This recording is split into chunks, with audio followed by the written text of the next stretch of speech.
got you. Right. Let me know when we're ready.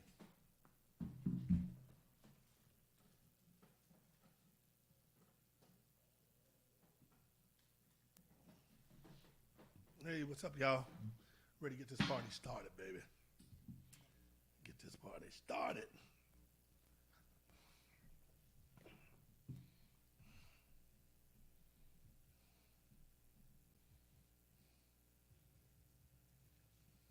Hey, you got anybody calling in today? Taylor. Taylor's take.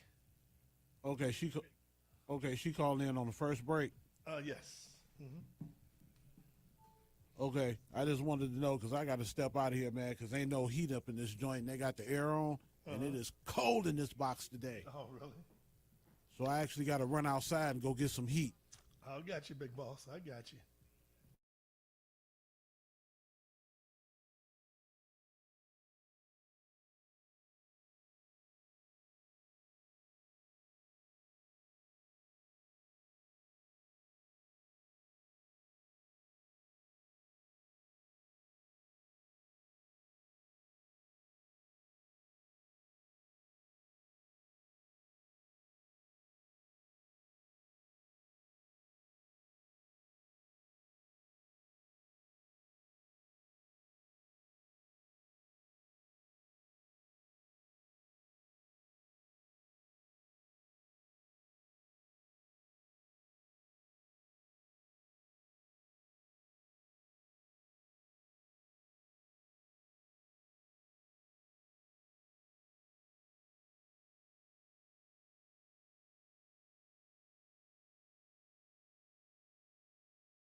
Hey, what's good, DJ? I'm all good, man. I don't know if we got Coach on. Do we have Coach on yet, man? I'm thinking we're supposed to have Coach on. I have no idea. Have no idea, man. But if we don't, guess what, big dog? It's going to be me and your show. We going to get to do it, man. Yeah. How you been today? Hey, man, I've been good. You sound Just like grinding it out. Hey, man, you had last week you did something here. You have the Grand Camp. What is Grand Camp? Grand Camp is something that my son started up back in 2015, where he saw a need for the inner city youth kids to still work on their football skills during the off season.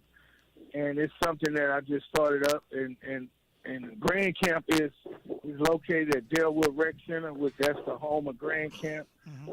Due to the mayor and Marvin Krumer, helping me out with that. So we started that last week. It's a free camp, and the kids just come up, high schools. Last week we had the East Side starting freshman quarterback to come over there, and a couple of SLU boys. So it's we canceled it today due to the weather, because it's outdoors, and normally I have it indoors at Delwood Rec Center, but we didn't do it for out season. We did it this session for outdoors due to the pandemic and stuff. So with the restrictions and stuff being lifted, it just made it better to be outside, fresh air, all that. Well, good. Well, congratulations, man, on doing an outstanding job, and the young men that you have running the camp with you, they do an outstanding job, man.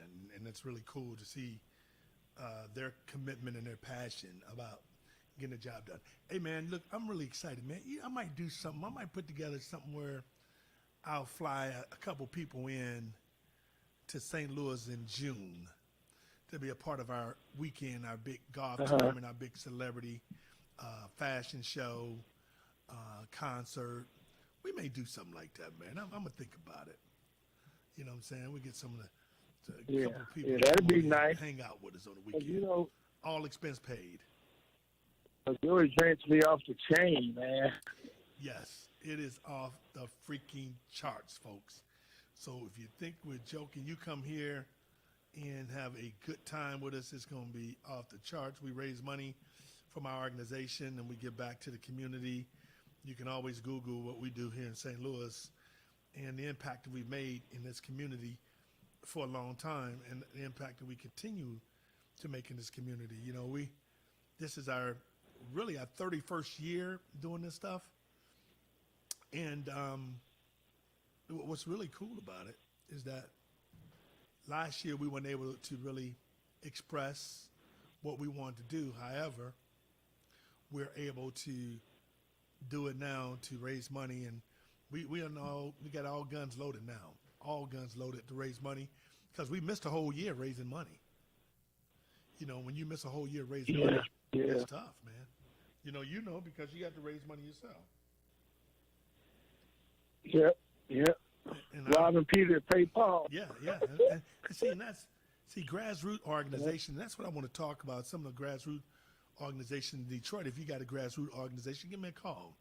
313-778-7600. Tell me what you do, how you do it, and what are you doing. Maybe we have an opportunity to collaborate and do some things with one of them organizations there. We don't mind. We'll come to Detroit. You come to St. Louis. We do some partnerships and do things together where we all can help our communities. Because when it's all said and done, we want to help our communities, man. You know, and we need all guns. We need all guns on deck, you know, to do this. Because these kids are getting killed all over the country. Ain't only in St. Louis, man. All over the country in urban communities, folks are dying at an alarming rate, man. And, you know, the thing I don't do, maybe I'm missing something. And if I am, somebody call me and let me know. But I haven't really heard a lot of churches stepping up saying, hey, we got to do something about this murder. I haven't heard Black Lives Matter step up and say we got to do something about these murders. You know, I haven't heard a lot of activists in our communities step up and say we got to do something about these murders. Maybe you have. I just haven't heard it. I'm not saying they ain't doing it. I'm just telling y'all what I haven't heard. You know, and if it is, let us know what has been said. Because yesterday we had a very interesting conversation, you know, about black folks, what's happening in our community. And then we had on Senator Brian Williams from the state of Missouri. He passed legislation, a bill, that will, if you are a nonviolent offender and you have a state felony, okay, on your record, not that you've been charged with the feds, but a state crime, after 3 years, that record is expunged. After 3 years. That is huge legislation. Then my man Larry, he calls in, and Larry's, man, you know what I like about Larry Lowe?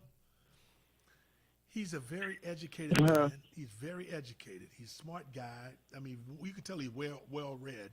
But he calls in, hey, man, you need to do more than that. That ain't, in other words, that ain't nothing what you're doing. That ain't nothing. And I'm like, are you serious? Well, we need to do these other things. Well, Larry, let me give you some information. What we're telling you, this is huge.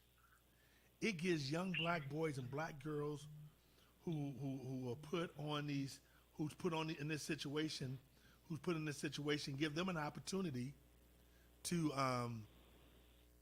expunge their records. How big is that, man, so they can get a job? Because you're not getting jobs, Solo.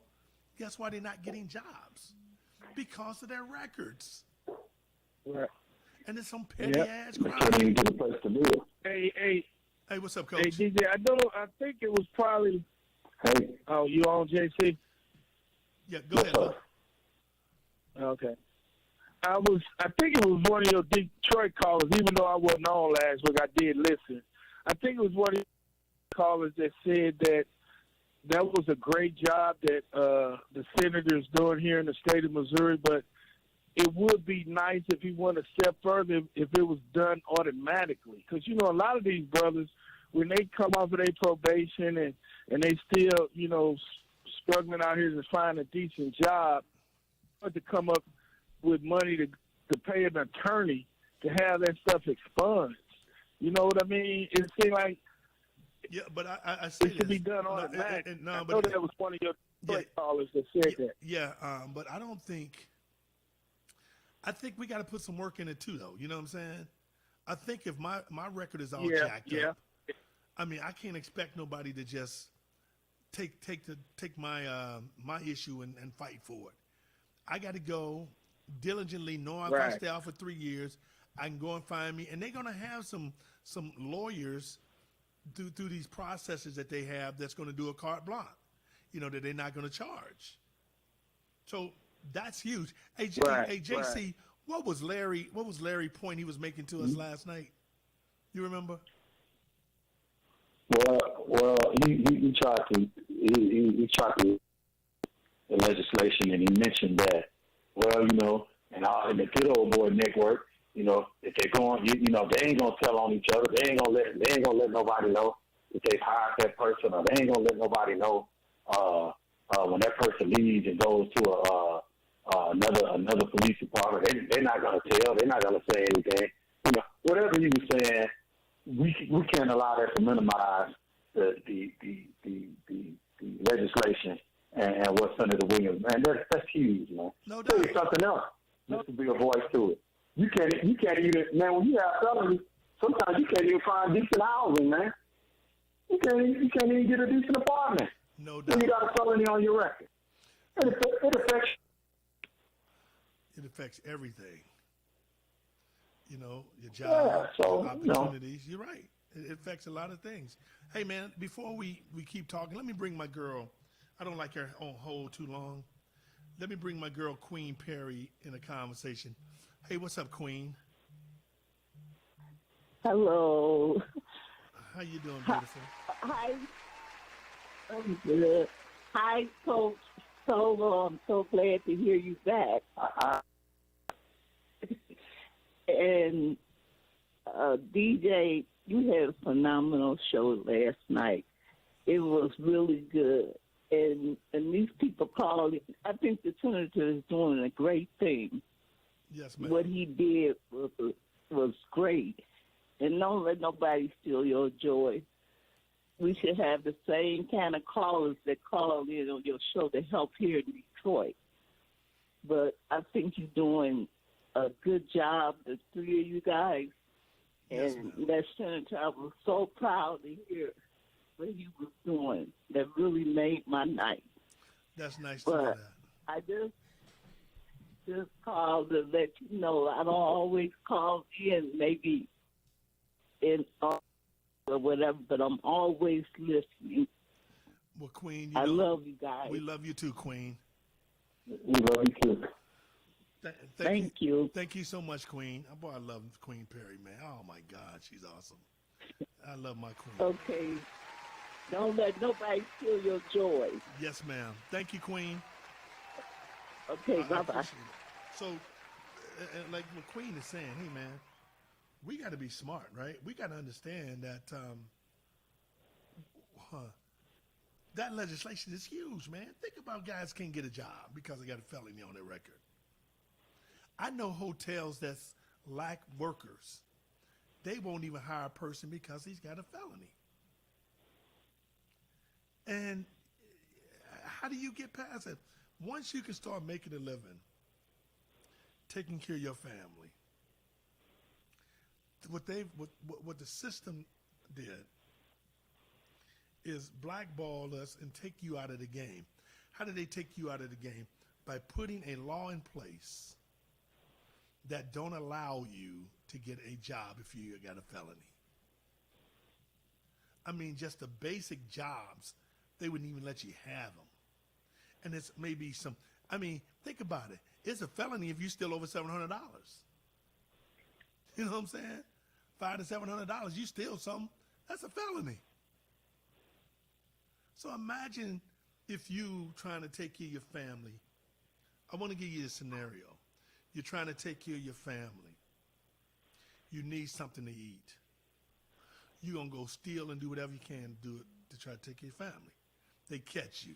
You go to jail. They find you guilty. They put you, on probation for 3 to 4 or 5 years for a $500, $700 theft. Think about how your life changed. And that's on your record for the rest of your life. And they say they don't check it, but trust me, they check it. But Bianchi was talking something about where they can go to the state, they can go to the feds. No, you can't. That's a state charge. That comes off your record. So I'm just saying this, man.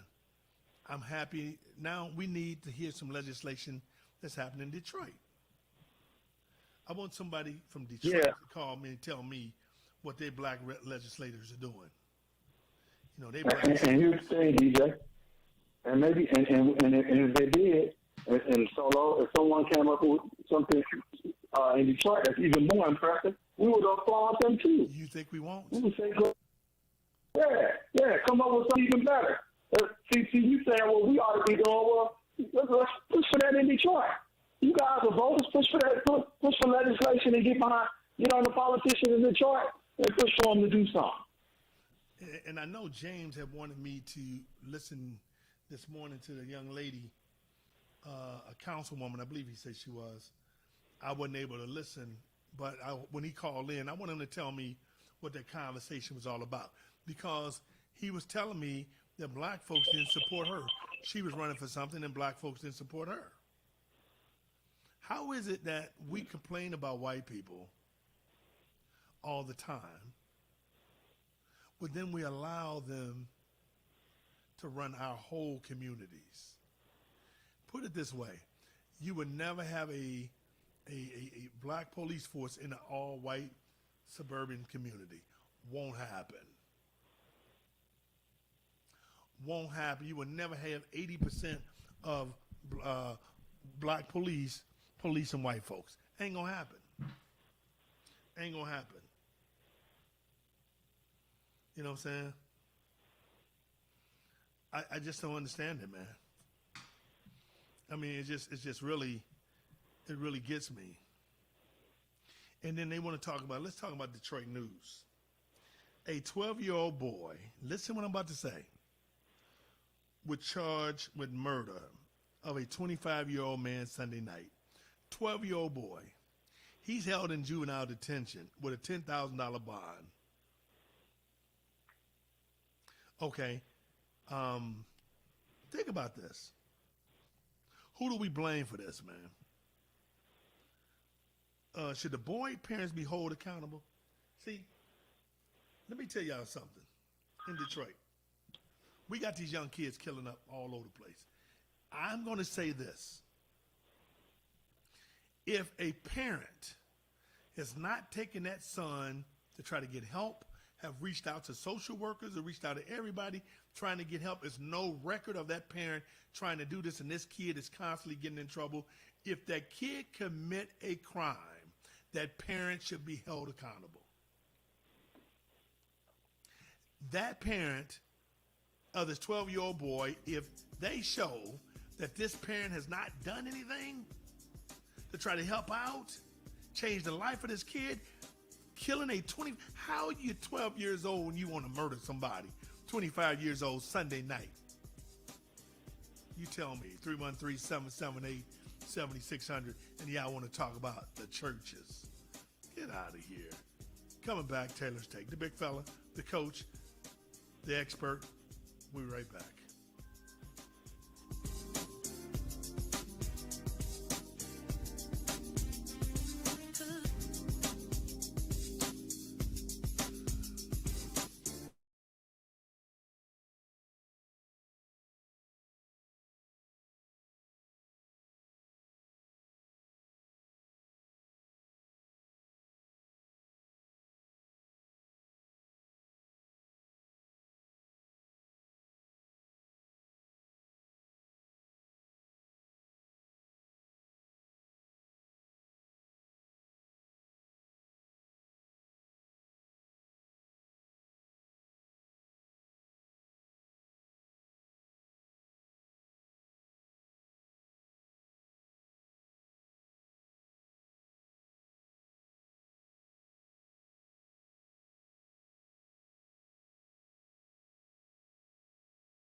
myself for a minute. I got to remove myself before I'm going to do this.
The Superstation, the oldest radio station in town since 1922.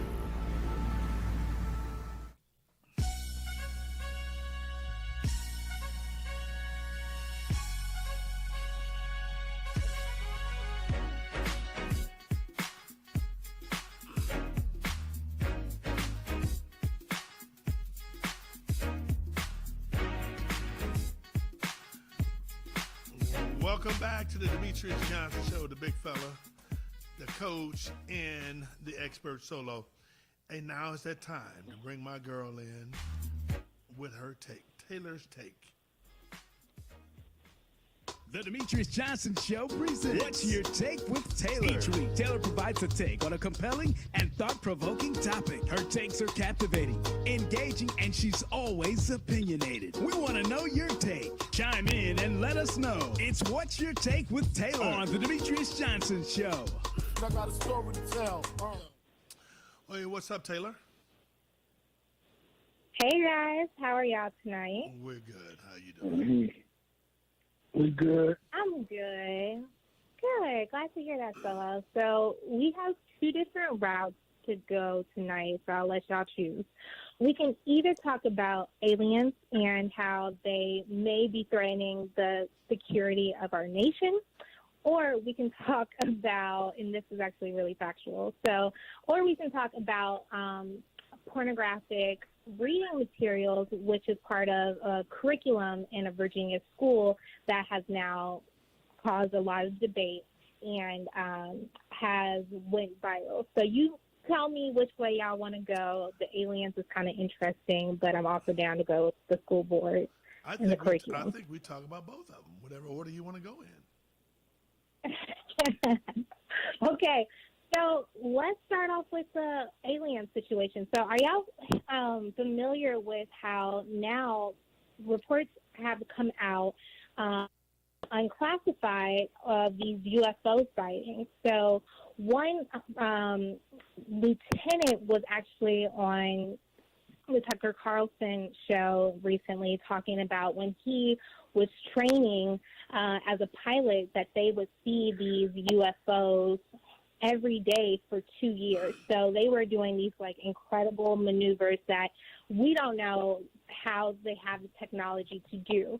And so the argument here that people have is that is our, national security in jeopardy because there are these potential aliens or, potentially another country that has this technology that we have not seen before. So my question is, would you prefer to have aliens be the ones doing all these maneuvers and having these sightings over our restricted Air Force bases? So I want to be very clear that these are secured, classified, locations, and just to the average person, you would be killed if you were to infiltrate that area. But because these UFOs are maneuvering in such a way so quickly, people are saying have the technology or the capacity and capability to actually stop these UFOs. So would you prefer it to be another foreign country, or would you prefer it to be aliens? What's your take? I'm going to go with you first, Coach. Ask the question again. She had a question and I didn't quite hear. Would I prefer what now? Would we prefer what?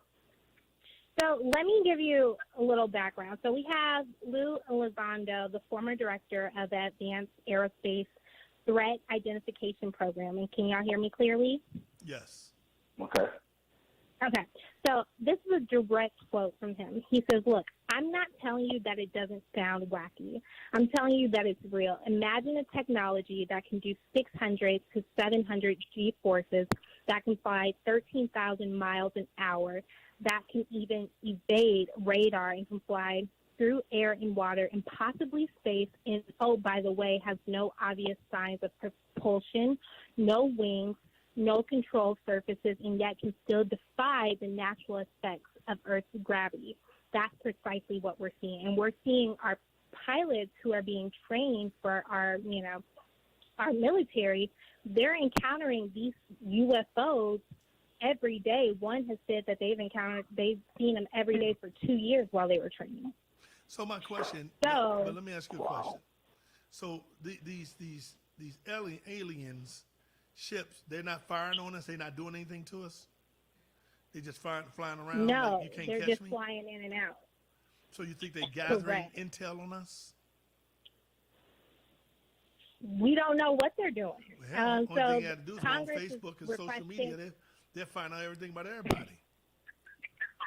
Hell, social media put everything out there. Right? Yeah. Yes. So they want to know about Congress, somebody, just go to social media.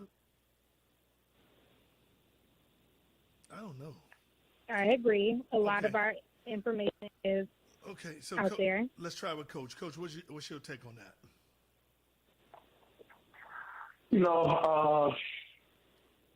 Man, we talking about UFOs, and I'm gonna be honest with you.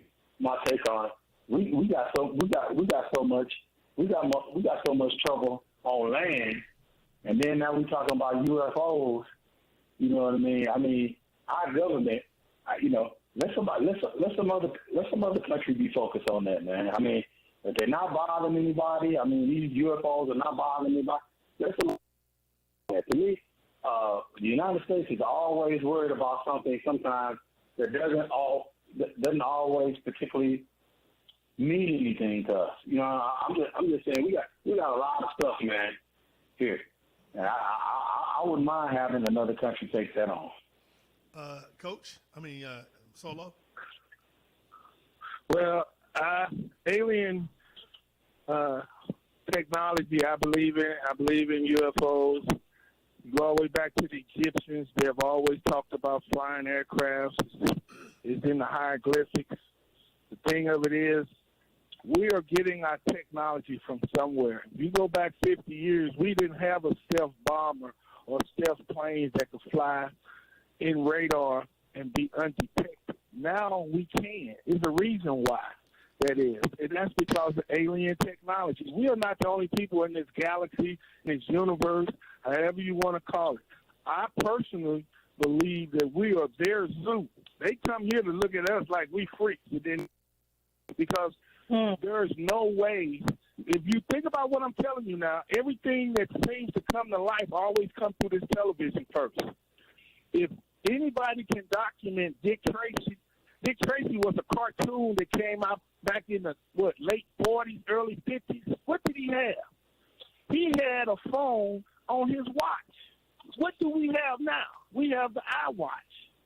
So technology is out there, and we are not the only ones with it. I don't believe it's another foreign country that got the capabilities of these flying objects that's flying around here with no compulsion, that can go into the feet, come back out, and do zero or go, like you said, go 13,000 miles in a matter of seconds. There's nothing out there but alien technology, and we're not the only ones here. And you know what? And I have to agree with you, Solo. I believe we're not the only. I mean, we just know who we are because that's all we've been taught. But I think there's other kind of people that's running around here too, man. Because think about it, when you hit on something, when you talking about Dick Tracy, but you remember the Jetsons when we was kids? Yeah. The Jetsons talked about everything that we're doing today. robots. You remember they had Exactly. the robot lady cleaning dishwashers and everything, flying cars and all that stuff.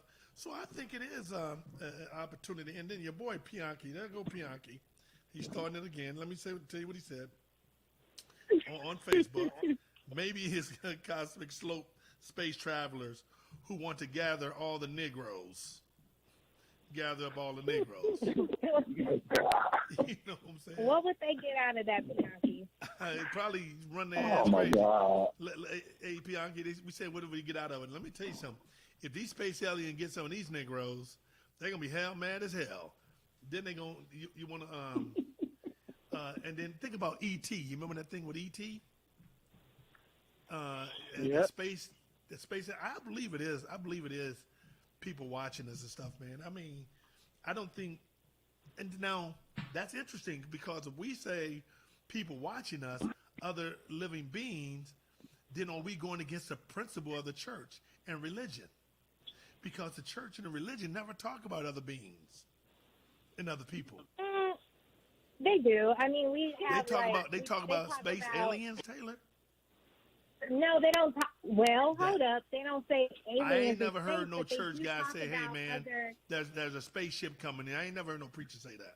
The Bible does talk about other beings and other creatures for sure. But what does it say in the Bible? Who's to say that they're not? Quote me what the aliens? Bible's saying. You want to get a Bible? We'll Okay, hold well, on. let me find it. Give me a second. Yeah. I didn't know we was going down this fast, so give me a second. It is in the Bible. Okay. I I don't read the Bible like that. I want you to. I mean, we don't just want to make statements without justifying or clarifying our statement. And I want you. I want where it says is spaceships and aliens. So you're gonna find that in the Bible. They don't say spaceship. What does it say? It's not spaceship. But I'm pretty sure the Nephilim, and this is in Genesis somewhere, but basically they're these like, and I wouldn't say alien, but they're these like mystical creatures that procreated with humans, and allegedly, I mean, from my recollection, they're the reason why we ended up with like giants and things of that sort. And then, I mean, if you think about just angels and spiritual beings in that sense, then of course, you know, people could easily call it an alien. You know, so the my Bible question. doesn't stay away from Now those. I've heard about spirits and being on Earth and things like that. Okay, but let me ask you this question. So God didn't only make man; He made monsters and everything else. Then I wouldn't say that He created monsters, Well, who but did? He created other creatures. He created other beings. Like angels, they're other beings. See, and your boy Pianki says the Bible does not talk about extraterrestrial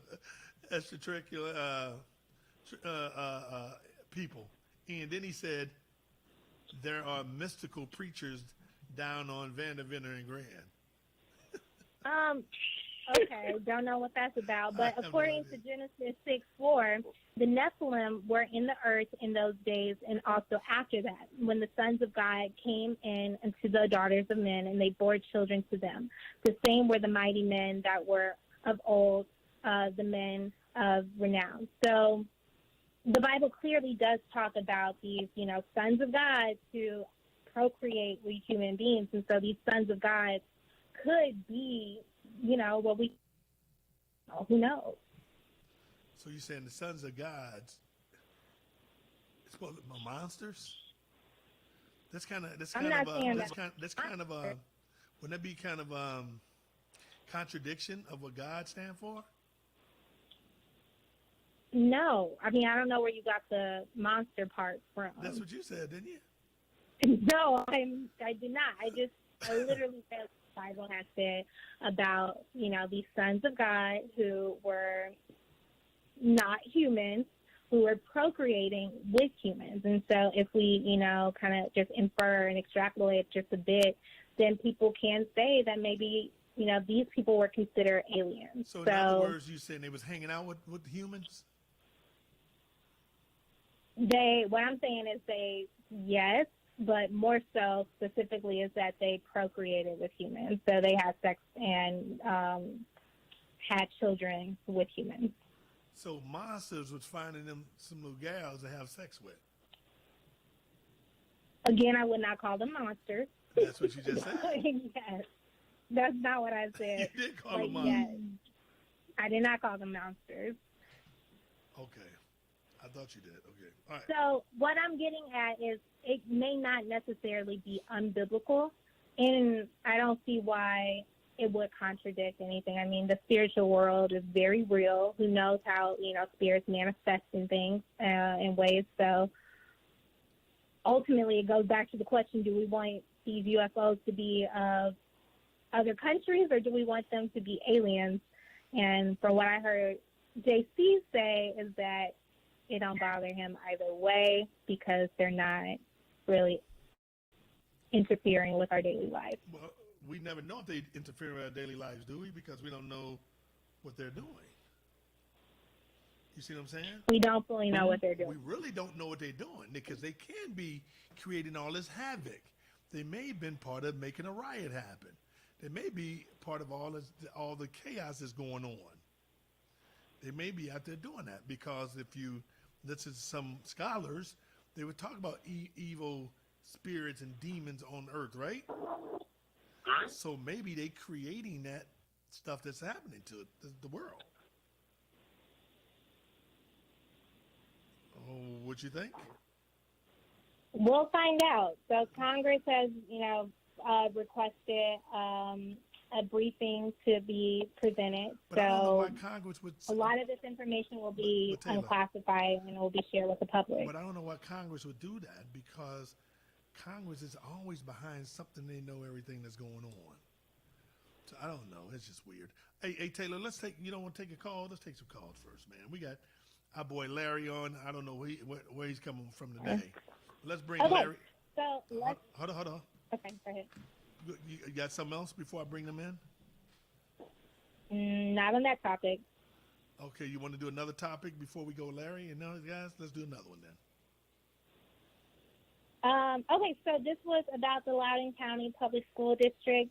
So they're in Virginia, and basically they got under heat because of their reading curriculum. So for years and years, almost all school districts have been reading To Kill a Mockingbird. This is, a staple in American education. So recently there's been a bit of pushback on keeping that into our curriculum because this idea that it can actually be triggering for Black students and because it can stimulate, racial trauma and that it shows Taylor, white.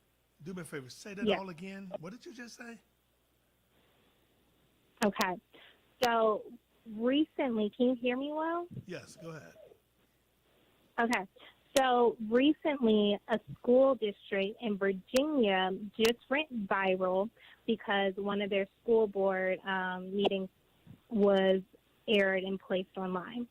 The reason why it was aired was because the parents were talking about the curriculum that these kids were assigned. So when it came to their reading curriculum, they were pushing back some teachers, and actually it was a teacher who pushed back on whether they should read To Kill a Mockingbird. And so To Kill a Mockingbird has been a staple in American culture. So like almost every high school has To Kill a Mockingbird in their curriculum. Mm-hmm. Now, people are saying, due to critical race theory, like we discussed last week, that To Kill a Mockingbird can be triggering to Black students, and it perpetuates racial trauma and the idea of a white savior. So to protect Black children, we should remove that from the school's reading list. So that was part of the conversation. And then the second part of the conversation is this idea of what exactly is appropriate for our kids to read. So in this school district, they have a situation called the Diverse Classroom Library List. And within that is a book called Monday's Not Coming. And this is a very provocative book. It explores issues like systemic racism, sexuality, media bias, and mental illness. So parents were recorded showing during the school board meeting them reading passages from these books because it is highly explicit, like basically pornographic. I don't even know how much I can say on air, but it talks about a girl basically raping a guy. It talks about how a guy ends up beating this girl, beating her up, locking her in a closet for days, and basically, you know, being proud of his actions. So the language is, it's really pornographic. So this is what is acceptable for these kids to be reading. So who's saying they can read that? The school district. What school district said that? The Loudoun County Public School District in Virginia. Okay, but let me say something about this, all right? When you have these states like Texas and Missouri that's trying to pass legislation on education, saying that you can't talk about racism, you can't talk about, segregation or whatever they talking about. Man, if the white kids see, it's ridiculous to allow them to sit up here and do pornographic stuff, and for us not to be able to get that stuff in order. It's a shame that that's happening because, first of all, it's a joke. But once again, the rules is always different from how they treat black kids and what they want white kids to know. See, it's okay because you know what? Because there's been a lot of perverted ass white folks for years getting away with that kind of stuff. So it's okay for them to read that stuff. Well, go ahead. The parents that are pushing back are white parents. Okay, no, so, I understand, but the school district has allowed it. That's what I'm talking about. I don't care about the parent, but for the school district to allow something like that, and it is a joke for them to allow that. Okay, that's what I'm saying. All right, hey, and let's go to before we got the calls lit up. Hey, before I go there, Pianki, let me just say this to you, man. Bring Pianki in the conversation. Pianki, you there? Yeah, I was going to tell Taylor that state law gives parents, school district, the right to have what books they want for their children. And let me tell you something. You got some classes in some districts where teachers with grade school, elementary children, how she would take and demonstrate how to use a condom using an artificial device there in the front of the classroom. I don't want my kids learning that. Then there was another deal that went on in Massachusetts, and it was called the Fifth Gate Conference. I would beg you to look that up, Taylor, and give us your opinion on what was being taught to those kids at workshops in the school. And one other thing, DJ, Conference Flop was a video. You should check it out. It's crazy as heck. And it did have aliens that was coming to the earth, and they was going to do a deal with the president. They were going to do away with all diseases and crime and so on if they would give up their population that had a certain level of melanin in their skin. And it's funny as heck, Funkadelic appeared in it, but check out. You will really enjoy it. Okay, I'm gonna do that. Hey, Pianki, before I let you go, let me make a statement. You put something on Facebook. You say you think Taylor was a DSEG student. Let me make this clear to you. I know Taylor daddy very well and her mama very well. They are very close to me. She is not a DSEG kid. She's one of the most brilliant young ladies I've ever been around. So I want to let you know let's ask Pianki what do you think a DSEG student resembles? What makes you think that I'm a defect student? Well, when kids was bussed out in the other communities and everything, they was exposed to things that they normally probably wouldn't be exposed to if they stayed in an urban setting. You made mention about UFOs. I never learned. No, we never talked about UFOs in any classroom that I came up in. But damn, Pianki, you came up in the 20s? Hell, what are you talking Well, about? What the hell are you talking really. about? What the hell you think they're going to be talking about? That was just a joke, Taylor. I didn't God know damn. that. You came up in the 20s, you're going to talk about they ain't talk about it. What? I tell you what, though, when you made mention about monsters and UFOs being in the Bible, there's no UFOs mentioned in the Bible. I didn't say that there were UFOs in the Bible. Extraterrestrial. I think there's spiritual beings and creatures that are definitely mentioned in the Bible, and I think that's undeniable. So, but I didn't call them aliens or monsters. That's what DJ said. That's what I said. Yeah, I did call them monsters. All right, Pianki, thanks, man. It's always good talking to you. You know, Goliath is about 6'9", 6'8". That was giant to them back then. Yeah, back then, but now it's normal. When you got when you got these tall basketball players. Thanks, man. Appreciate it. Let's go talk to my man Larry. Here we go. What's up, Larry? Yes, thank you, gentlemen, for taking my call.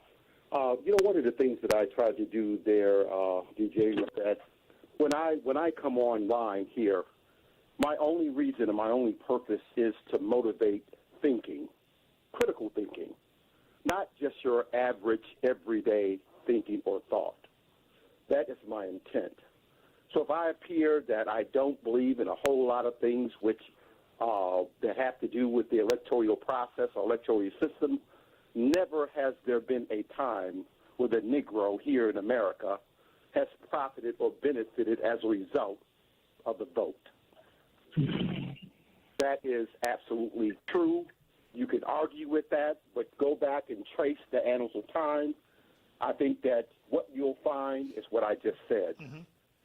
Hey, Larry, and let me say something to you, Larry. I really appreciate your calls. Can I tell you why? I want you to follow me on this. You are probably one of the most provocative guys I've ever talked to.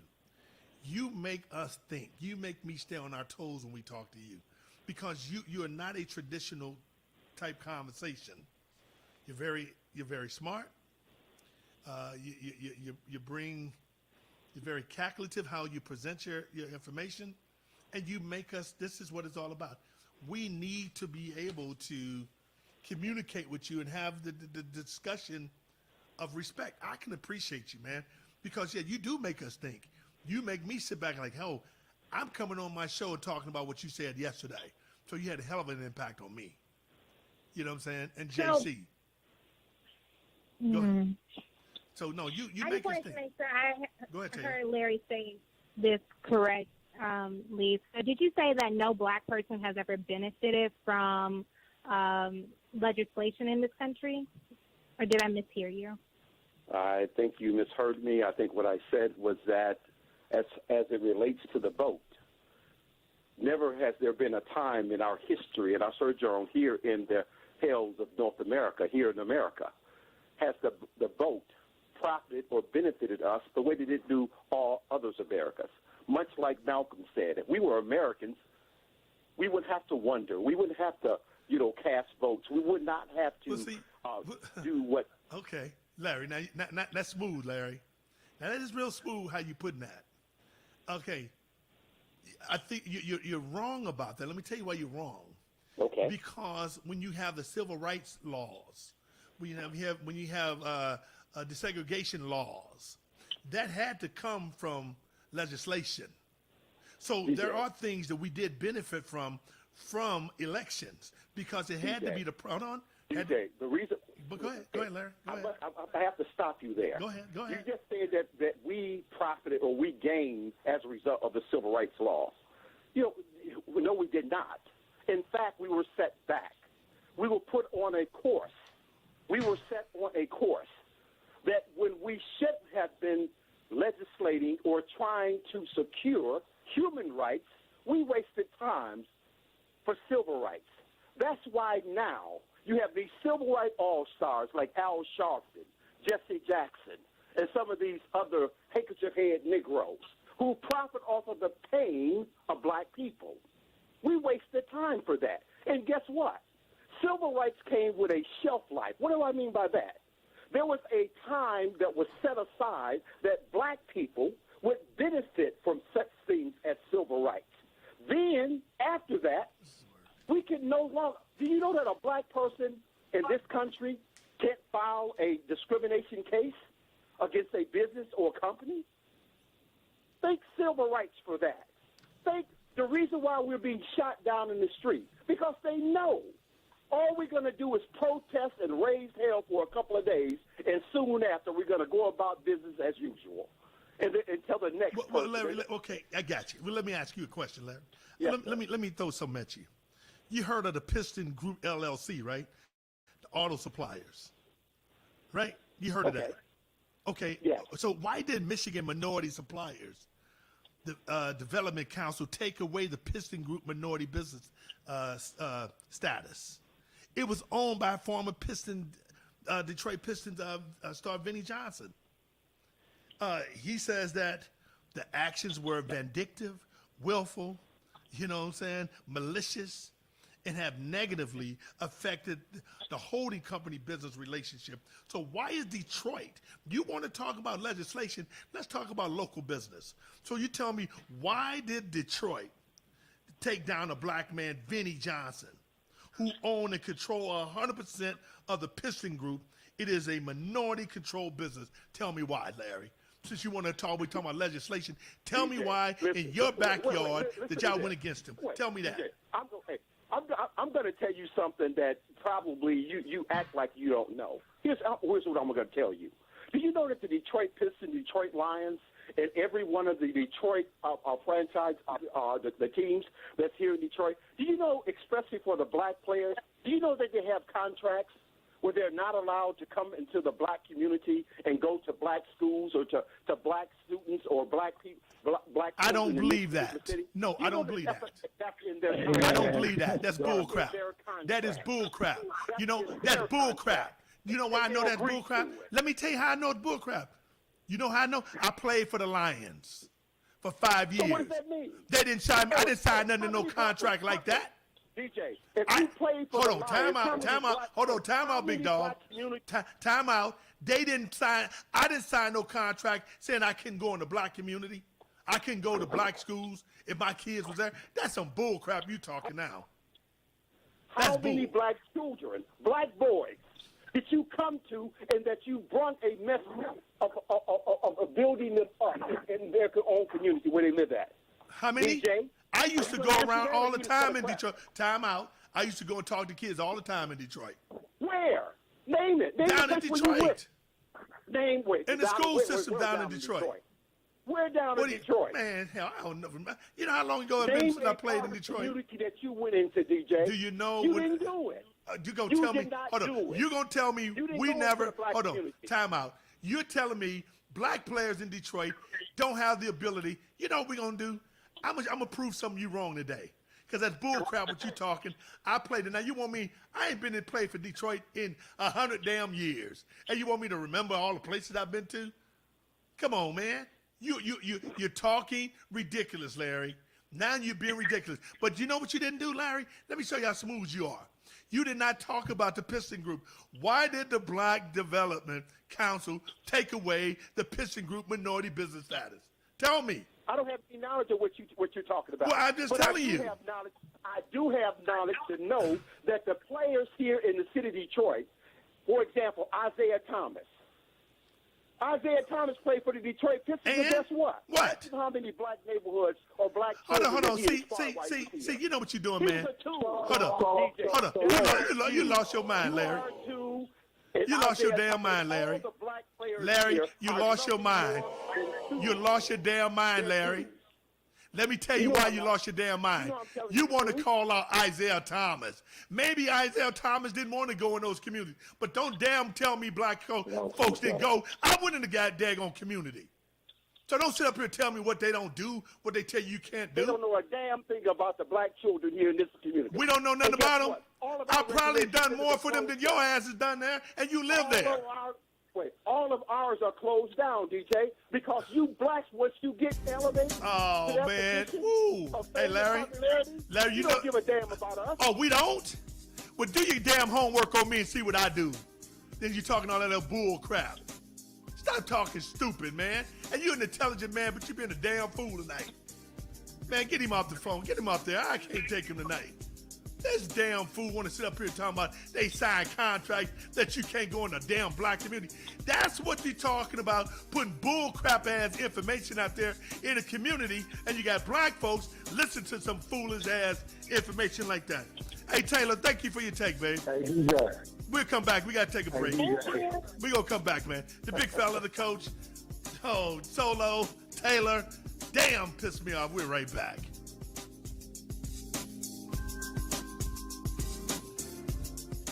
Visit Central Park Deli today and receive 10% off any purchase when ordering. What's up, Mello? You know I'm in here cracking up.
How they've been treated.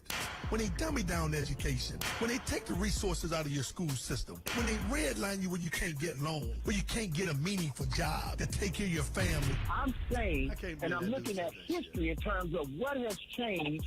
Let me ask you a question, man. How many laws have truly benefited us? That we got the maximum opportunity to benefit black folks.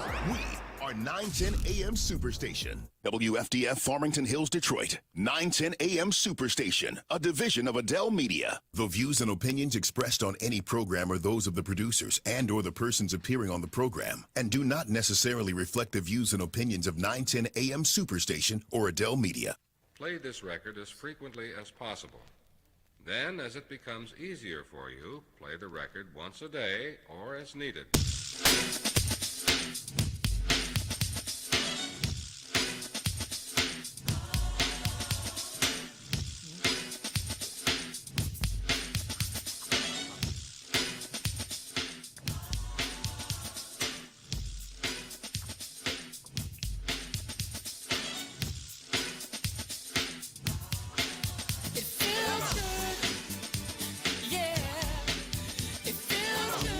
back to the Demetrious Johnson Show. The big fella hanging out with the coach and the expert Solo. JC, before we go back to the phone line, get into this conversation, man. Hey man, while I respect Larry and I like how you said that we enjoy him calling in, but what he just said tonight was one of the most ignorant things I've heard on radio. Huh. That was one of the ignorant things I've heard on radio. Yeah, I mean, I'm speechless. Solo, what's your take? Because so what we're gonna do? Go ahead, Jay. Since we no longer play in the league and we don't know anything about it, we're gonna get the assistant general manager of the Detroit Lions on, right, Ray Agnew, then we're gonna get Jamal Williams, who's a running back that just signed a 2-year deal, and we're gonna ask him, is it in his damn contract that he can't talk to black kids? Right, can't go in the black community, can't go to black schools. Now some stuff, Larry, I know you be wanting to win and the points that you prove, but some of the stuff we just have to say, man, enough is enough. Right. You don't have to win every battle, brother. You don't have to win every time. Sometimes you can just say, I don't know or I'm wrong.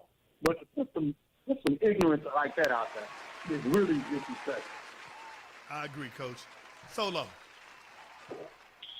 Man, it's almost like this.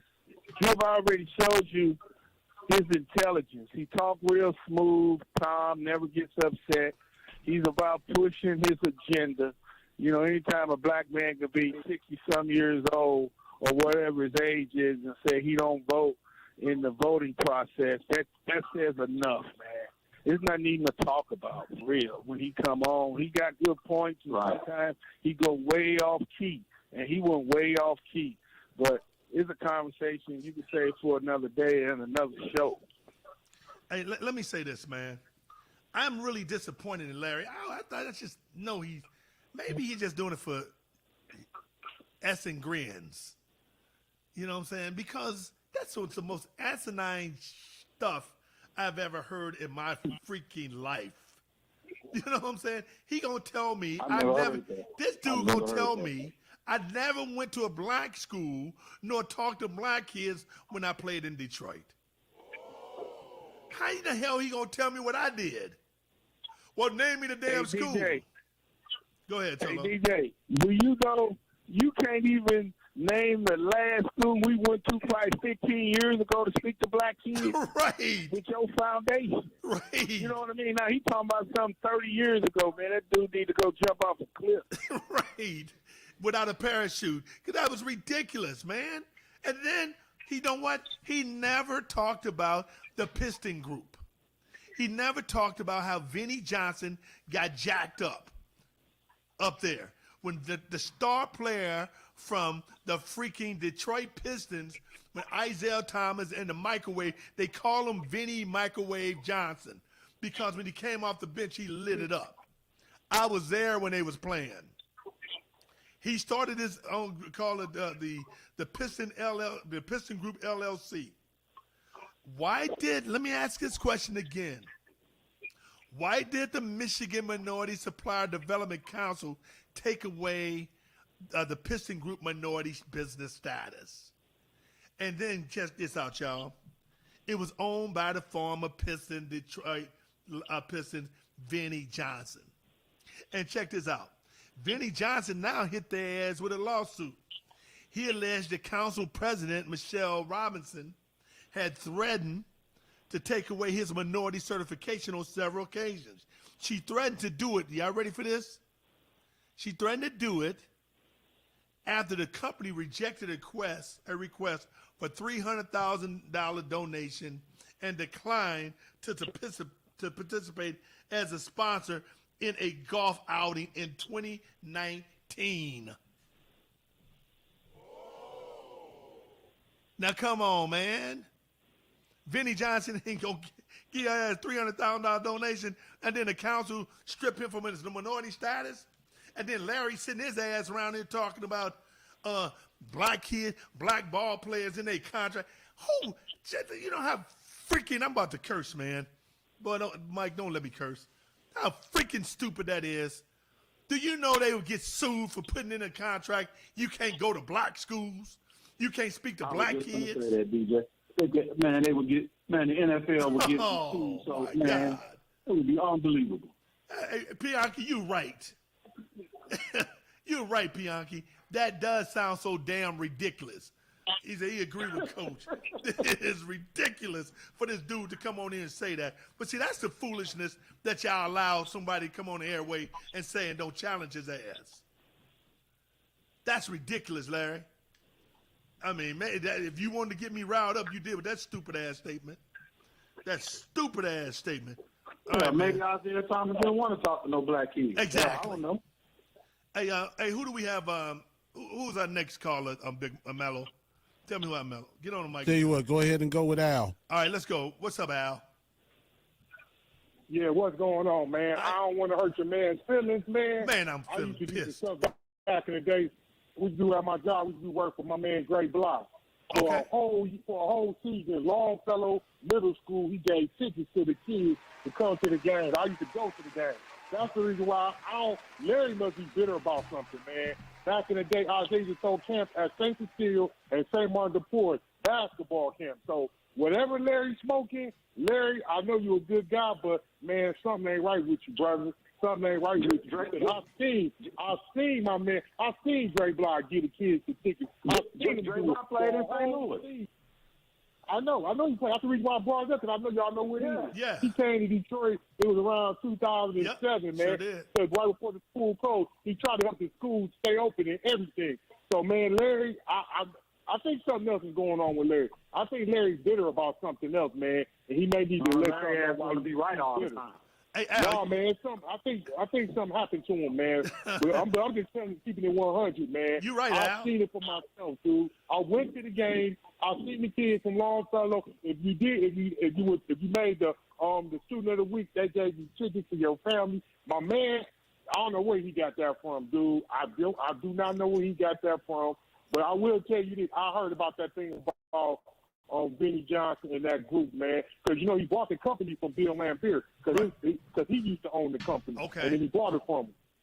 Larry bitter, man. I see, man, listen, Josh Jackson, man, he played for the Pistons now. When he got his deal with Under Armour, he built like 2 courts in the city, man. Shoot, man, Derek Coleman built the court in the city. So for a guy to say ain't nobody ain't never did nothing, Larry is bitter about something, man, and I feel bad. And I also want to bring something else. The young lady was talking about the particular chapter in Genesis when they talk about the angels came down and slept with the woman, I think or something like that, and then that's when the giants came about. They kind of use that as like UFOs, and then people talk about Ezekiel's will. So I don't know what Bianchi, I don't know if Bianchi a scholar or a theologian. He may want to check that out. Y'all guys have a good one. Hey, thanks. Hey, Al, thanks, man. You the caller tonight, dog. Give Al the caller tonight, man. I appreciate that. He's 100%. I mean, that was so ridiculous what my man was saying about ball players signing contracts. They make the black ball players sign that they can't go in the inner city and talk to kids. They encourage them to do that. The NFL have encouragement. The Lions is not going to tell them guys you got to sign a contract not to go in the city. Ridiculous, man. All right, let's go and talk to my man James. What's up, James? Hey, good evening there. What's up, man? I just want to make a short comment on what y'all was talking about earlier.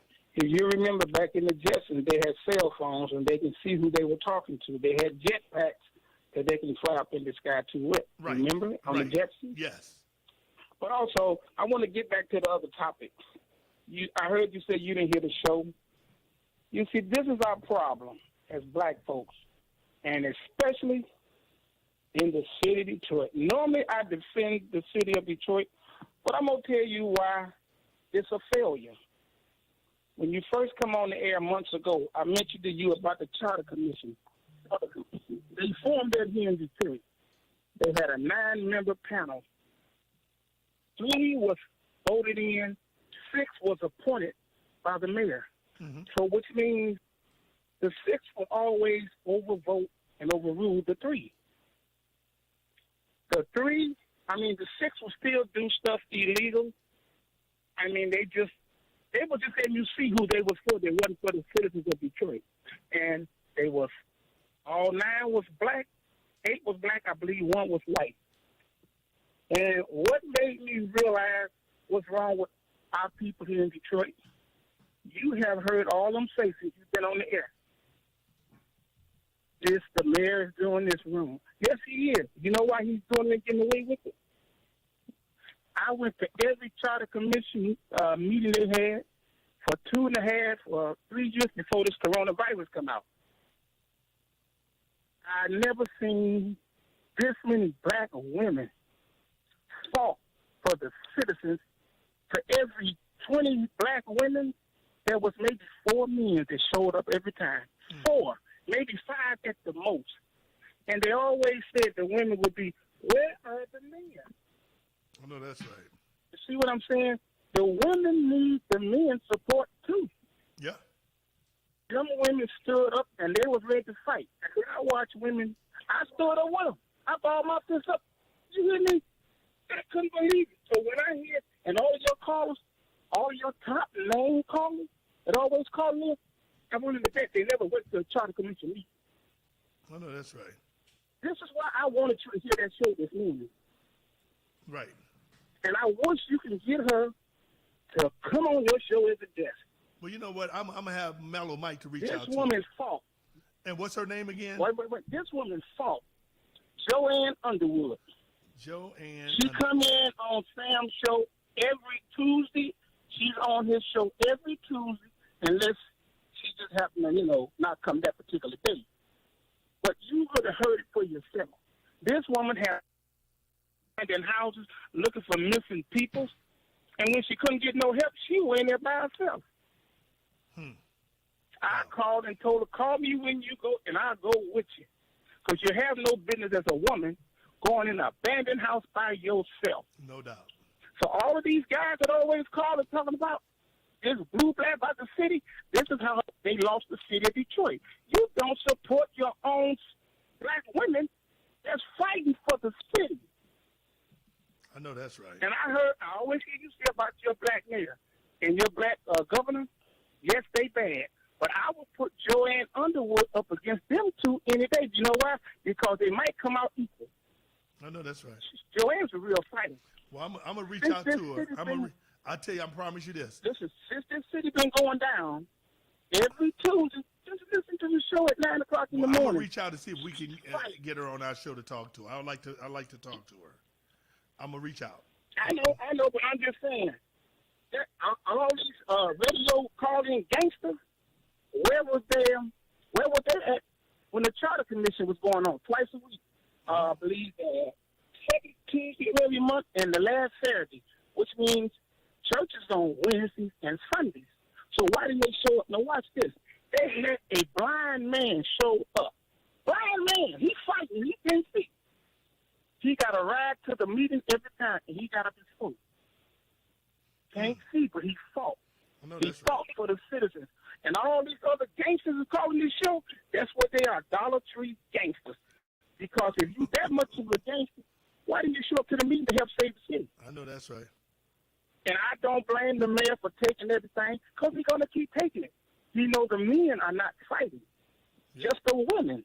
Well, think about just the women is fighting. But think about it. You heard what I said, what they did to Vinnie Johnson. The black men didn't show up to fight for him. You got Larry sitting up here telling about black ball players that are told in their contract, written in their contract, they can't go and talk to black kids. What kind of ridiculous garbage is that? See, he can't talk. Hold on, James. Check this out. Now, he can't tell me that because I was there. See, it ain't like, I ain't never played ball. I've never been in that environment, in that situation. See, he can't tell me that because I played. It ain't no way. And the owners are still the same owner. The Ford family still owns the program, the team. So it ain't nothing he could tell me of like that makes sense. It's ridiculous. Like my man Al said, he must be going through something. Maybe, do men go through menopause? I don't know. Hell, he going through something. I don't know the clue the dude going through. Now you're gonna get some callers when I get off the phone talking about I don't live in the city of Detroit. They don't live in the city. Hold on. Let me make this clear. Hold on. No. Let me say this. It don't matter if you live in. I don't live in the city of St. Louis. I don't live in downtown. I grew up in a downtown city. I don't live there now. Do that mean I got to live in the city of St. Louis downtown to be a part of it? To help fight for it? To help uplift it? Hell no. Because most help you're going to get. I'm going to tell you God, what. come I know on, you man. don't. I Come know on. you don't. Watch this. I know you don't. Now watch this, though. They're going to call in and say, well, I don't live in the city. Well, guess what? The ones who took your city don't live in the city. And watch this. I don't live in the city of Detroit, but I went there to support and help fight. See what I'm saying? So you're going to hear all this later on. Well, they don't live. You ain't got to live in the city. Go where they need you at to fight. Right. But the women outnumber the men 15-3. Right. I understand, man. Hey, man. Hey, James, thanks for your call, man. I appreciate your call tonight, man. Let me see. Let's go to, hold on a second. Let me see who I want to try to get. Let me go to Andrew. Bring Andrew on. What up, Andrew? Hey, how you guys doing? I haven't talked to you in a little while, but been listening. Thank you, man. The guy about there was a center. I don't know if you were there when he was there. Glover. He used to come down to the school all the time. He was the Glover. center of the line. I played with him. He was our center. He used to come into. Yeah, he was our center. He used to come into the community all the time. Right now, I don't know if you was there when Lomas Brown is in charge of the community development for the Lions. Lomas Brown was my teammate. I had him on the show before. So you know Big Lomas. Right. Real big dude from Florida. Yeah, So I call him he- Lomas out of University of Florida. Florida State, University of Florida. No, it's Florida. So, yeah, and All pro offensive lineman, tackle, one of the best of the game. tackle, big dude, one of the nicest guys in the world. Nicest. And so what? Benny Johnson used to come into the community. Dave Bing was over at Northern all the time trying to get Derek Coleman to go to Syracuse. So he was always in the school. Hey, they were man. always down in St. I know Bruce McNorden, our defensive back, used to go in the city of Detroit all the time, even married a woman out of the city of Detroit. That we used to do things so with I kids. don't know where Had a the guy was camp, coming from. summer camp in Detroit all the time for kids. And I think Reggie McKenzie ran the camp. Come on, yeah, man. Reggie McKenzie ran the camp. Right. Over in Highland Park. And you'd have all of them over there. So I don't know where he's coming from, but hey, man, you guys keep the good work up. But the only thing I want to say is you got a lot of people that have their own little agenda. And if I don't think like you, then I'm all wrong. You need to vote, man. So he ain't got nothing to say to me if he ain't voting. I know that's Thank right. you so much for letting me know. Hey, Andrew, thank you, man. Thank you very much. JC, before we go to break, man, jump in this conversation, JC, and Solo. Well, I just, I just think that, we come on the airways, man, to have conversation. And when we have conversation, we can't just have irresponsible conversation and put out irresponsible stuff. And there's some stuff we just can't let pass, man. And when you start putting out ignorant rhetoric like that, it's just disrespectful, man. It's almost like Solo said. You hate to even respond to it, but you have to respond to it because if you don't respond to it, if a person says that enough, it becomes the truth because people believe what they hear sometimes on radio and in the media. That is one of the most ignorant statements ever made in the history of radio, what he just said tonight. Right. I ain't never. Solo. It's in a contract that you cannot talk to black kids or go to a black school. It's in their contract. I ain't never heard of such foolishness. We all played it that level. We ain't never heard of no stuff like that. Never heard of it. Solo, real quick, 10 seconds, and we'll come back. Hey, he's the reason why this country is in the situation it is now. People like him pushing that fake propaganda stuff. Unbelievable. Holla at your boys. 313-778-7600. We coming back, man. We got my girl Redbone Tia. We got you locked in. We gonna go mano y mano. The big fella, the coach, the expert. Right back.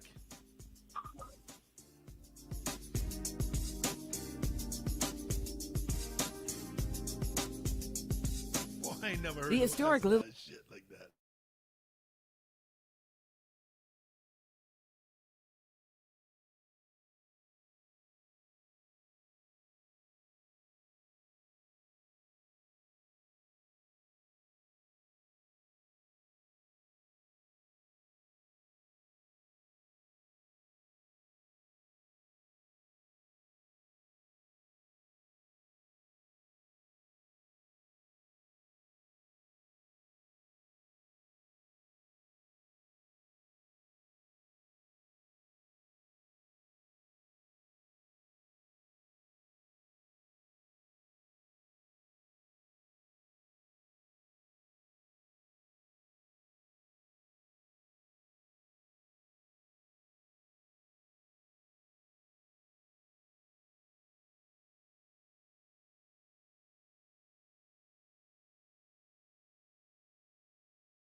Give me some of that Frankie, man. Give me some of that Frankie. Oh yeah, I need to be one tonight. I need to be one, y'all. I need my nerves calmed down. Frankie can only do it. I don't understand, man. Why we treat each other in this way. Thank you very much, Mellow Mike. Welcome back to the Demetrious Johnson Show, the big fella, hanging out with the coach and the expert. Man, let's go on back to the phone lines because this dude got me in a foul-ass mood with that ridiculous bureaucracy, propaganda he's putting out here talking about black ball players, plays for the Pistons and the Lions, have in their contracts they have to sign. They cannot go. Think about this bull. Hey, Bill Ford. Bill Ford. Now, hey, Bill, how you doing, man? Bill Ford is the former trainer for the Detroit Lions. Bill Ford, I want you to, he's on my Facebook page, and I know he's listening. Bill Ford, I want you to text on the Facebook. Have you ever heard of, you was an athletic trainer when I was there. Have you ever heard of the Detroit Lions making us sign and making players sign contracts in their contract saying that we cannot go and talk to black kids or go in the black community? Bill Ford, you was an athletic trainer with the Detroit Lions. I want you to put that on my Facebook page. Did the Lions ever tell us some bull crap? This caller called in talking about the Detroit Lions in the contract of the players, and I guess and the Pistons, that black players cannot go and do nothing in the community for black kids in black schools. Bill Ford, I need you to comment on that. My good friend, athletic trainer. Thanks for watching, Bill. All right, let's go back to the phone line. Let me go to who we got? Jerome? Let's go to Jerome, man. Thank you, Bill. Bill Ford said no. Good evening. Hey, Jerome. Good evening. Good evening, gentlemen. How you doing, man? I'm doing okay. You played a lot of football. You've seen players pick up the ball and run in the other direction to the wrong goalpost, haven't you? No, not too often I've seen that. I ain't seen that too often. Well, that's how dangerous it is when you get a little bit of information and take it in the wrong direction. I know that's what Larry right. did. I know that's and right. we got to be careful when we get a little bit of information, because he's a little bit right, but you can't be almost pregnant. I know that's right. By him being a little bit right, that makes him all the way wrong. I know that's right. We got to look at what the strategies are all about, and it's crucial right now.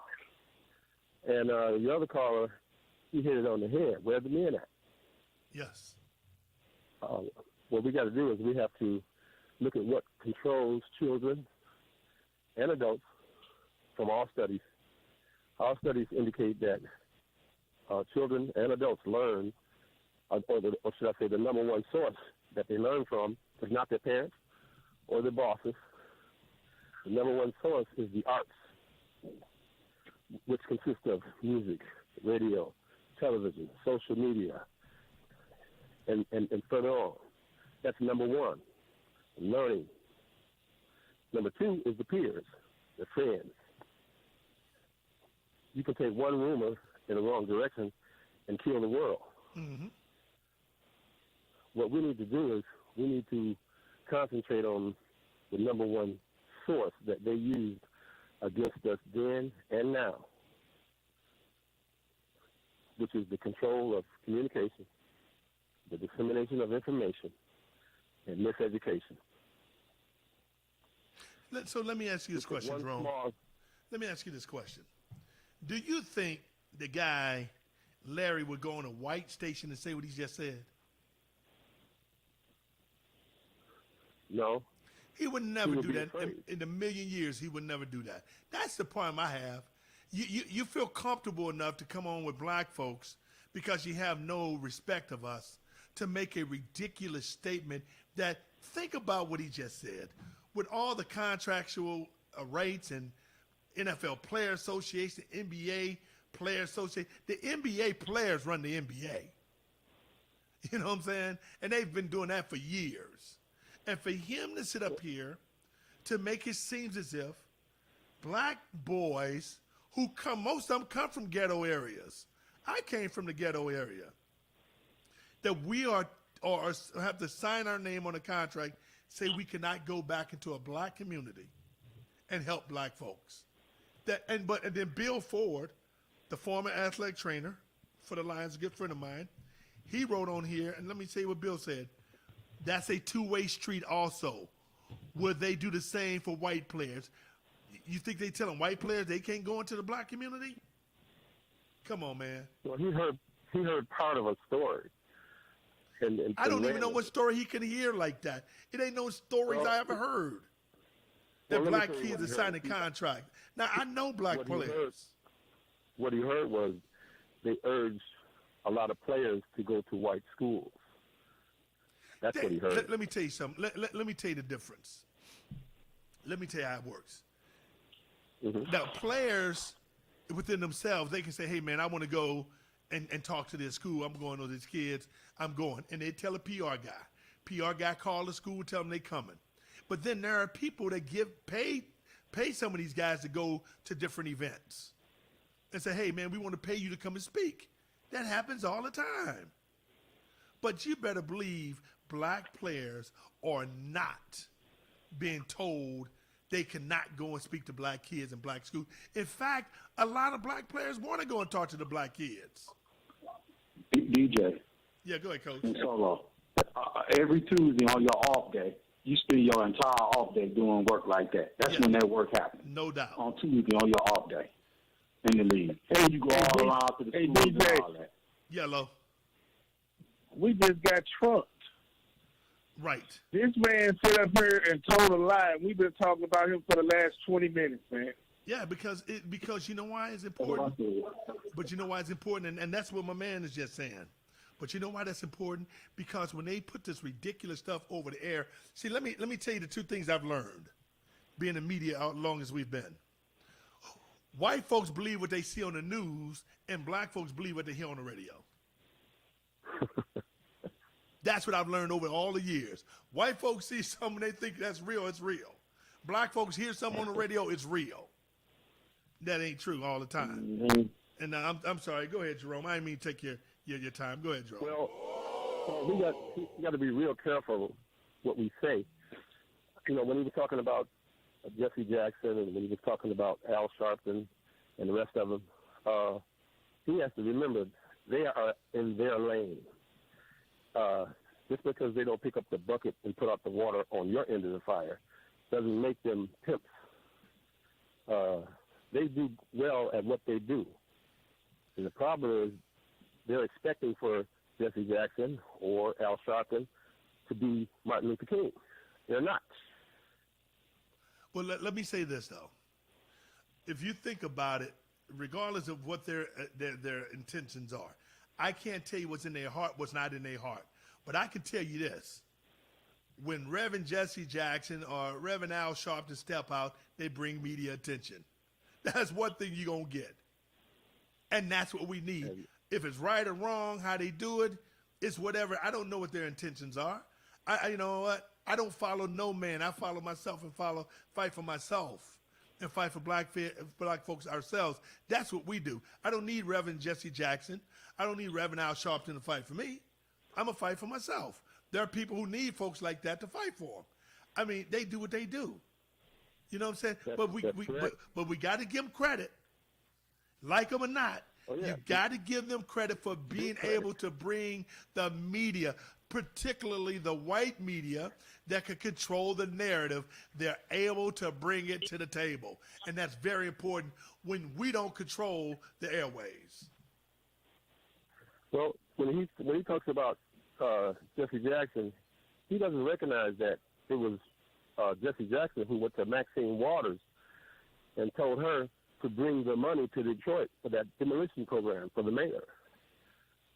Okay. And when he talks about folks not in Detroit, we're in Detroit all the time. I live in Detroit. I've been in Detroit for 64 years. And we work with everybody. Good. We don't brag about it. We pull people off the streets that are on drugs or selling drugs and change their lives, teaching them trades. Okay. we teach them how to get rich with real estate. Okay. Hey, Jerome. We also mentor what is the name of your organization?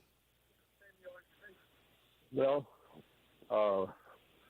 we don't have a specific name, but we go under Black Lives Have Value. Okay. I like that.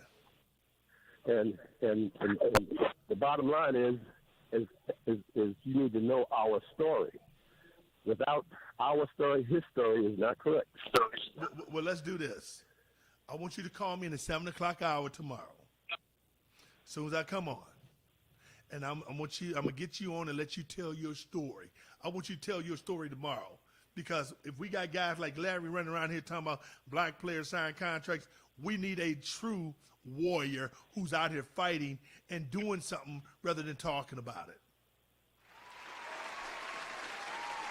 So can I get you to call in first thing tomorrow? Oh, yes, you can. Okay, cool. Hey, so Mellow Mike, Jerome gonna call in first thing tomorrow. Let us know when he got him on. We gonna come in. I want him to talk about his plan and how he can get other people involved in his plan. Hey, Jerome, man, thank you for your call, big dog. Thank you. All right. You see what I'm saying, Solo and JC? Solo, what's your thought on that? Yeah. It has a great, what I would say, he has a great valid point, you know what I mean, with what he said they set up to do, you know, with Black Lives, or what did he say? Black Lives have value. Yes. You know what I mean? Mm-hmm. Yeah. And we do. You know, we just got to pull our resources together, man, and get stuff done, man. It's just sad how we don't, you know? And JC, we always got to be the one. I got to be the only one. I don't want to be the only one. No, we can't. We need all kind of organizations. The work we do, the work Solo does. We need all kind of organizations reaching across all demographics, man, in the community. We just can't have one organization. And just piggybacking on what Solo said about, you know, we got Trump. Here's the thing about that, Solo, I think. See, guys like that, he's even more dangerous than Trump because he looks like me and you, and he's saying foolishness like that. We expect Trump to say what he is.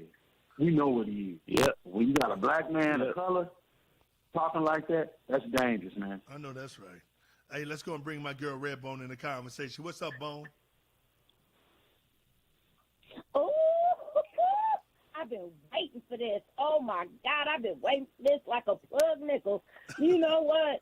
Larry act like a wisdom tooth that they forgot to extract, okay? That's how he be acting like he ain't put. Hey, check this out. Larry need a woman, okay? Larry ain't got no woman. Larry be on the airwaves from 6 to, I don't know. Redbone be the went to bed by then, but he probably still on the radio calling every show. Okay? Larry he need a woman. Hey, Larry, it's listening. Well, I'm sorry though. My girls is, you know, they taking, but I'd be more than happy to try to find you somebody, okay? Just give me up. I'll be happy to find you somebody, okay? Because you need to calm down. Larry ain't had no release in a long time. But anyway, let's talk about the aliens, okay? Yes. So I'm going to go to the aliens and I'm going to go what I really want to talk about. So as for the aliens, let me tell you something. And we're going to talk about this another time, DJ, about the Denver airport that's shaped like a swastika and the underground tunnels that they have. We'll talk about that another time. But let me tell you something. Tell Taylor if there's some what you call them aliens out there. I can't cook. Tell them they need to bring the hell down here and barbecue for me because I can't cook and I want some ribs. I'm gonna do that. Hey, you know what? Hey, let me do this real quick. I'm gonna have Redbone is gonna do Real Talk with Redbone. She's gonna do a conversation with me starting, I believe, next month. She's gonna come on once a month and give me real talk, and I look forward to having her on. Us having a conversation. So we making the announcement right now. We're gonna have a Real Talk with Redbone once a month, where we're gonna take time and she's gonna have a segment. And she's going to be able to talk about what she wants to talk about. Oh my God! Oh my God! DJ! Oh my God! Oh, I'm so happy. All right, well, you stay happy. Lord have mercy. Because we gonna start next month. Real Talk with Redbone once a month. She's gonna come on and do a segment with me and JC and Coach, and she's gonna talk about whatever on her mind. She's gonna have her segment. Like Taylor's Take, it's gonna be Real Talk with Redbone. Okay, can I say one more thing now? Yes, ma'am. And I thank you, DJ. Solo, how you doing, baby? You doing okay? You doing better? Yes, I'm doing a lot better. Yeah, I was just under the weather. Okay, it's all right though. It's all right though. Redbone got some stuff she can whip up for you, but y'all ain't into all that voodoo Cajun stuff though. But I got a Cajun potion that'll not just straight up whip you out of nowhere. And what's up, Coach? I ain't trying to leave you behind. But all right, I'm just trying to say, DJ, don't hurt him. But I'm about to go ahead and get out of there because I've been holding on to this dog. I don't want him to pee in my house. Okay. So I'm about to take him out, and I will talk to y'all later. Thanks, Redbone. Appreciate it. So y'all be ready. Get ready. We're gonna have Real Talk with Redbone. She's gonna come on once a month and do a segment for me. All right, let's go and talk to my girl Sylvia. What up, Sil? Hey, great conversation. I contacted Joanne Underwood, the charter commissioner. I left her a message to call you. I told her that you on Monday, Tuesday, Sylvia. You know I love some Sylvia, man. You know I love some Sylvia, we man. got to get down. You know I love some Sylvia. Only had thank you. We only had 3 females on that charter that was fighting like hell for us, and they sent in their coons. And they tried to weaken this charter. Then they tried not to put the money up so that we can get the people to have an education, to make an intellectual, educational vote on this charter. This is how bad they don't want this charter to pass. Wow. But she can tell you in deep details, and she can definitely break it down and let you know how these snakes and these clowns are working against Detroiters on it daily. So, Right. yeah, Hey, Sylvia, what I'm gonna do, right? Hey, Sylvia, I think you didn't you don't you have my number? No, I don't have your number, but that's why I told her to call you Monday, Tuesday, Wednesday. All right, well, this is what I'm gonna do. Hey, Mellow Mike, before Sylvia get off the line, when you put on hold when we go to the next caller, won't you give her my cell phone number? And Sylvia, give me a call because I want to make sure we get that hooked up. And we be able to communicate if you don't mind. Yeah, we need to connect because you need to find the real deal, Holyfield. Okay. Could I appreciate you ladies, man. You ladies up there are tough. You know, Grace, Redbone, Tia. I mean, y'all bring the heat, man. Y'all really do. Thank you. Sylvia, so I got your number. I'll call you when I come off the air. Okay, good. Okay. Okay, Sil. Thank you, babe. Bye. Talk to you later. You're welcome. That's my girl Sylvia. Man, I love that lady, man. These some great ladies up in Detroit, folks. Let me go to my girl. Let me go to my girl Tia. Oh my goodness, this is my girl here too. What up, T? Hi guys, how you doing? How you doing, Solo? You sound better. Yes, I'm good. How you doing, Tia? Oh man, I'm doing good. I was worried about you the last time you were on. Oh man, they had you hard, real hard. So I'm glad to hear you back and sound better. Thank you very much. Oh, you're welcome. So Sylvia, I'll be girl crushing on Sylvia. I like Sylvia. She's very artistic, very informative. I like Sylvia. And then Real Talk with Red Ball. Girl, you better bring them topics, okay? And I know she's going to bring them. So I know that's right. That's going to be really interesting to listen to. So but you know what? I'm trying to keep it short. But don't worry about it because we may be coming to want some time with Tia. You know what I'm saying? You know what I'm saying? Oh, no. I'm telling you, not me. I like you ladies. Mm-hmm. I mean, you know why? Because y'all very smart and astute, man. Y'all bring us some good information. And I love it, man, because, you know, and you know what? And I understand when they talk about black men not stepping up to the plate. Well, we know, and I really believe this. Now, I might offend some black women, which it may happen, but it's what it is, what I believe. I didn't say what you believe. I'm talking about what I believe. I believe it is an orchestrated movement to discount black men. And let me tell you, I think Ayanna Van Zant said it. Who was that? Kathy Hughes, one from Radio 1, said it the other day in a conversation. They had her doing a one-on-one, and she said it. She said she believed that it's an orchestrative move to go after black men to put white women in their position because the black man is more threatening than the black woman is not that threatening. And she said it, I do Kathy believe Hughes, that who owns Radio I do 1. believe that African American men are they're the top of the heap when it comes to threatening because they know how to bring an argument, they know how to bring the pain, they know how to bring the knowledge, and they know how to shut it all down.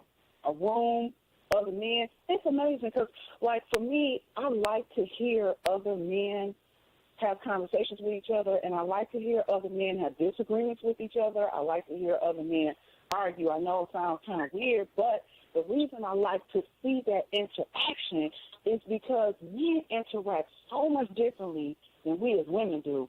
And men can get into an argument, they can bring out the point, and they can shut down the argument and still be men at the end of the day and still come back for that argument or come back for that debate or come back and just have a talk and still be men the next day. And I've also seen men, like, in a situation where one man is being disrespectful to another person, and when a real man comes into that room, he can shut it down with 2 or 3 words just like that. That man that's being disrespectful will stop and yield and give to that man respectfully. Now, this newer, younger generation is different, but I've noticed that, like, over the years. So that is threatening to men of other ethnicities, because men of other ethnicities are, especially the Caucasian persuasion, they're constantly trying to control. They got to control the space, the place, the time. If they have arguments, sometimes the arguments are weak, they're one-sided, whatever. They don't want that competition from that black man. That is the ultimate competition. And I think that's kind of where it comes from. But I just want to say this. 2 things. Taylor's take, UFOs, aliens, I don't believe in it, period. What she was talking about was the Nephilim. And the Nephilim, it comes from fallen spirits. And we know that fallen spirits, or maybe fallen angels, but it's fallen spirits, they're demons, okay? And they came up and they fornicated with the children of Adam. And Nephilims are the children that were created from that, the giants, the things of that nature. They speak about it in Genesis and Ezekiel. They kind of touch on it. But when she's talking about, these alien creatures and things of that nature, or, some of the movement that is made, the light movement, listen, this government and all the governments around the world, they have information that none of us know about. They have tools and weaponry that none of us know about. And they've had it for decades before we find out about it, just like the Internet. The Internet was created in Hawaii for 50 years before they released it to the general public. We didn't even know it. But that was their Internet work. That's how the government talked to each other. So that I don't believe that. So I'm going to leave that here. Okay. The other thing that y'all talked about, and I wanted to ask what Bianchi said about the Taylor. You mentioned something about her being in like integrated schools or something like that. He said she must have been. What did you say? He said she must have been in the DSEG program because her thinking. Meaning that she. What's a DSEG? What is that? Desegregation? Yeah, when they take the black kids from the inner city school system and take them out to the white school districts. That's what they did in St. Louis. The DSEG program. They did in Detroit too. Okay. And I want to speak to that. Yeah, go ahead. I'm one of those kids. Okay. DSEG, It ain't nothing wrong with that. No, There's nothing wrong with that. But for him, it's almost a slap in the face, though, T. It's almost a slap in the face when he says that because he assumed that a black kid in an impoverished area could not feel the same way, I have the same mindset and thought process, which is totally ridiculous. Well, let me speak to my experience. This is not, and I hear people come on station and say, "Oh, it's a fact, not an opinion, an opinion is whatever." This is my experience in the city of Detroit in the 70s. Okay, this is in the 70s, the early 70s, mid 70s. Detroit was segregated. There were parts of Detroit that were all white, and then there were parts of Detroit where I came from, which were majority or all black. Okay, I was part of integration. So they took me from my fabulous elementary school where I had fantastic teachers of all colors, and they sent me over to this school called Burbank School that was over off the East State Fair. That's like near Henry Ford, near St. John Hospital, like off of Ross. Folks in Detroit, they know where it is. They sent me over there. Now, mind you, when we went there, we were bused.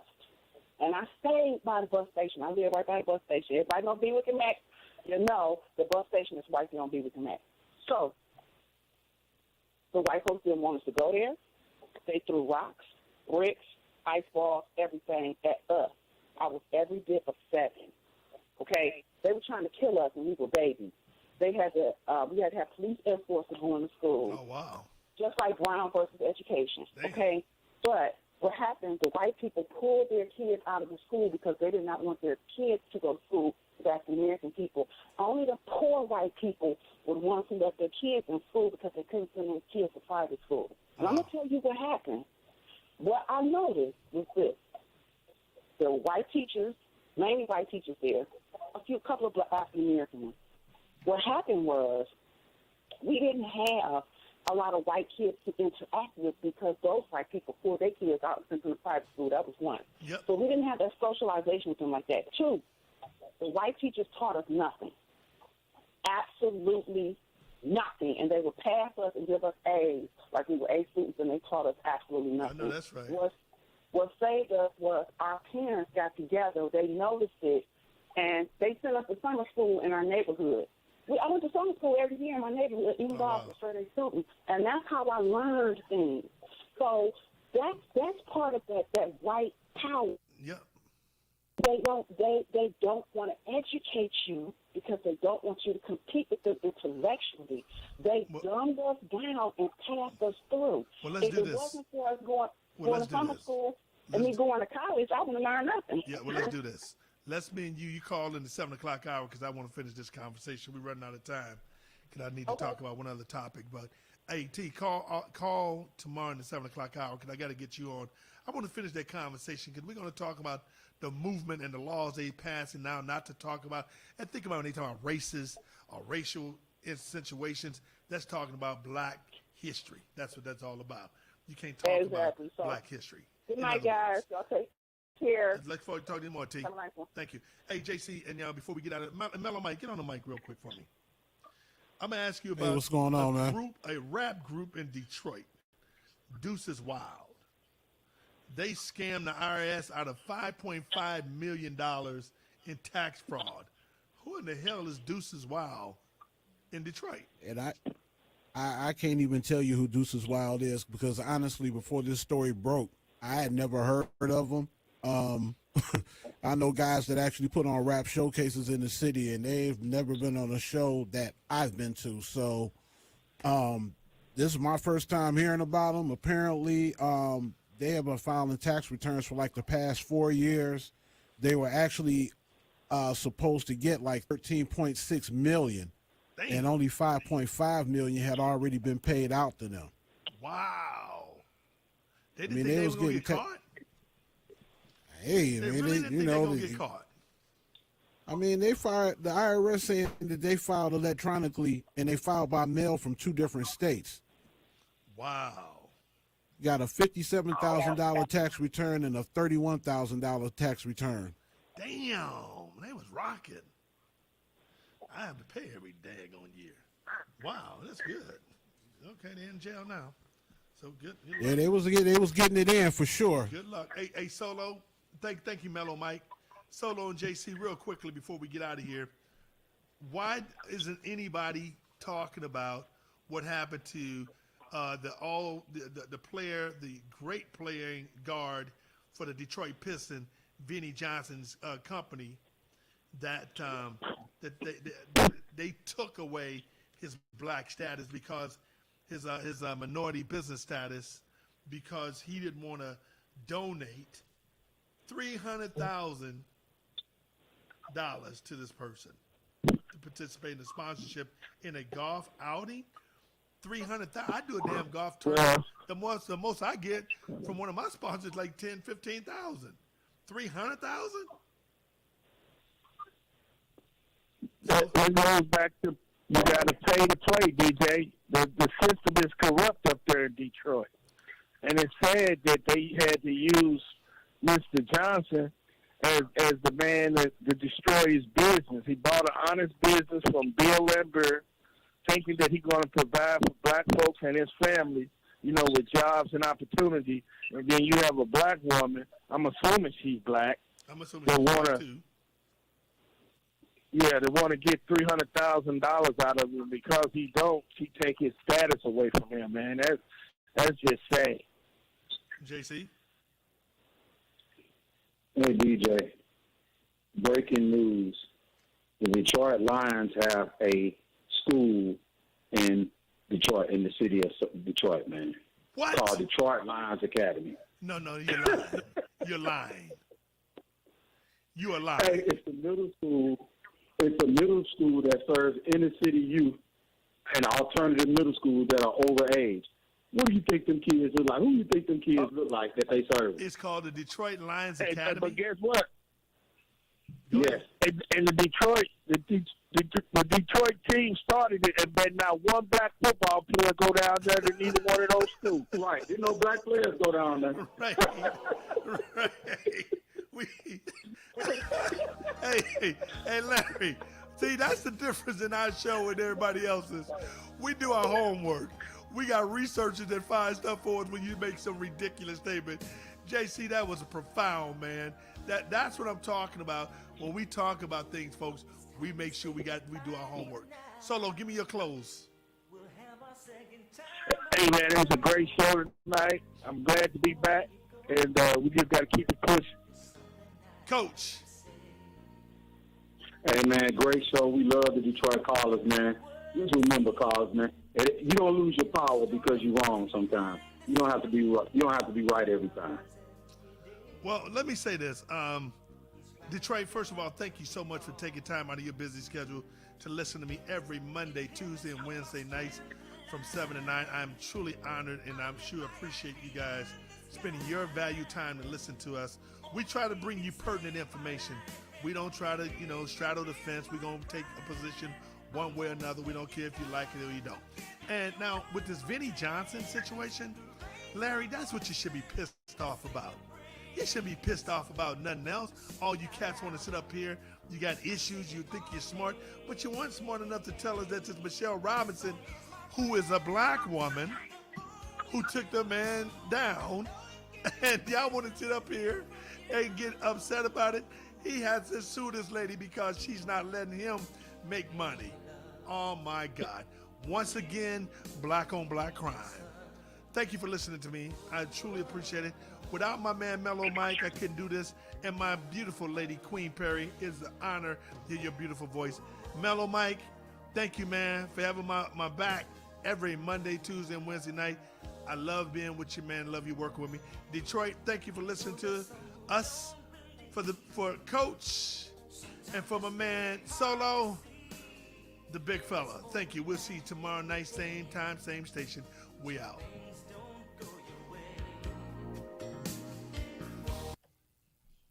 All right, my friend. We